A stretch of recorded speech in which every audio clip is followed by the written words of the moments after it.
If you're getting this error message when you try to launch Fortnite game on your PC and the error says IoStore signature error with an error code Pak is invalid. Now this tutorial will guide you on how to resolve this problem. Make sure to follow these instructions very carefully.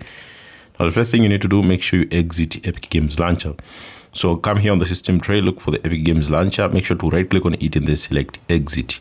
So if you select here exit, this will close the Epic Games Launcher. Also, if you do have Fortnite game running, make sure you close it. So after closing the Epic Games Launcher from the system tray here and the Fortnite game, now just do this. Just go to your PC, so you can press Windows plus E to open up your computer, then go to this PC. Now go to the drive where Fortnite game has been installed. Now my Fortnite game is folded on this drive. Now here's the Fortnite folder. Open the Fortnite folder and then open the Fortnite game.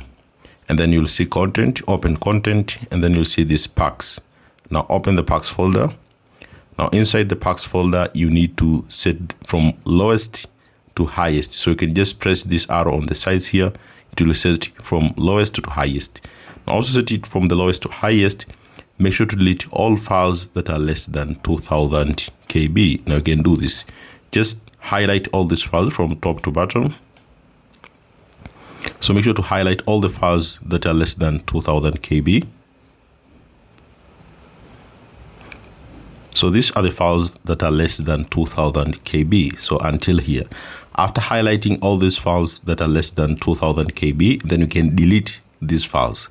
After you have deleted the game files, now just open the Epic Games Launcher. So if you open the Epic Games Launcher, go to your library here, then look for the Fortnite game. Now you see the Fortnite game. Basically, you just need to tap on the three dots here from your library on the Epic Games Launcher. Tap on the three lines here, then you'll see manage. So let me show you. So you'll have to tap on the three lines and then click on manage, then click verify. Wait for the verification to finish. Once it finishes, then you can just play your game from your library here and the issue should just be resolved.